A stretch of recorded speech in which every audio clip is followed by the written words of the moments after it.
Hello and welcome to Rate That Character, the show where a member of the Source Gaming team gives their opinion on a character's chances at being playable in Super Smash Bros. For Nintendo Switch. We'll lay out the pros and cons for each character and give a final score out of 100. Please do remember that these are our individual opinions and do not reflect Sakurai, Nintendo, or even the thoughts of Source Gaming as a whole. With that out of the way, my name is NantenJex, and let's see who today's character is.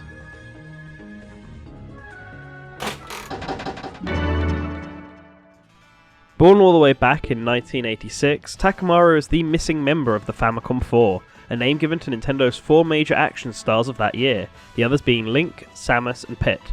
Takamaru is a personification of stereotypical Japanese warriors, being a chivalrous samurai with a powerful katana capable of blocking projectiles but also utilises many ninja tricks, like different forms of shuriken, an invisibility scroll, and walking on water. Unlike his siblings, Takamaru's one and only title, the Mysterious Murasame Castle, remained a Japanese exclusive all the way up until 2013, where it debuted worldwide on the 3DS Virtual Console. Takamaru is definitely classified as a retro rep, but among the Smash community he appears to be leading the pack of this group, and has gained quite a following. But does he have what it takes to smash with the best of them? Let's take a look. Takamaru's biggest connection to Smash was his debut as an assist trophy in Smash 4, giving him a full 3D model, but this isn't his most notorious connection. His Mii costume isn't either, but it does help in his favour as many of the first party Mii costumes were popular characters like Viridi and Ashley. No, Takamaru's most notoriety comes from the fact that he has been considered twice before by Sakurai for Super Smash Bros., in both Melee and Smash 4. Sakurai recognised that Takamaru would work in Smash, but he had the issue of public knowledge outside of Japan. Because of the series' one game and no release in the West, Sakurai was worried he was too obscure to work.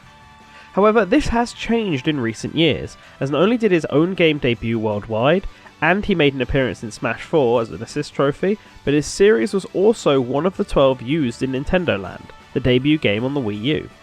In addition, the rise of the internet has allowed more people to become aware of him and his few other appearances in games like Samurai Warriors 3 and Captain Rainbow. The next benefit Takamaru has is his role as a samurai. Sword fighters aren't new, but many are princes or medieval heroes. No character on the roster so far is a traditional samurai, or is really defined by Japanese culture, which makes Takamaru stand out from his fellow sword users. It allows him to have a different fighting style.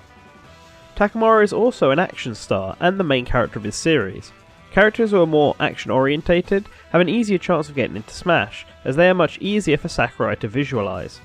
As well, the main protagonists always get the first picking from their series, both because of their obvious importance, but because this is who the player has the most connection with. Finally, most Smash games have had retro characters of some kind get included. While not 100% conclusive, it is a trend we have seen in every prior game, and Takamaru fits that role better than some of the other retro characters. Takamaru's biggest issue comes down to how this Smash game has been developed. If all the assets from Smash 4 have been used in this title, then Takamaru as an assist trophy may return, and the team may just decide to keep it that way. After all, that work has been done, so instead they can focus on entirely new characters. It is certainly a possibility. Then there are issues hinted at earlier. It is not a certainty that Smash will get a retro rep this time, and while Takamaru has increased in notoriety since Smash 4 began development, it still may not be enough for Sakurai. It comes down to whether he believes the character's notoriety has increased or not. Other than that though, he fits the bill for a new Smash rep. So what's the verdict? With an overwhelming amount of pros over cons, Takamaru seems like a surefire candidate for Super Smash Bros. On Nintendo Switch. The biggest thing getting in his way is the same as it was before. Does Sakurai believe the character has become well known enough to deserve an inclusion? The evidence points to yes, or at least a lot more than he had prior to summer of 2012, making him the top candidate for a retro rep. A new game over a port is also a blessing for the character, as it allows him to be upgraded from assist trophy to player unit. Now, let's see that final score.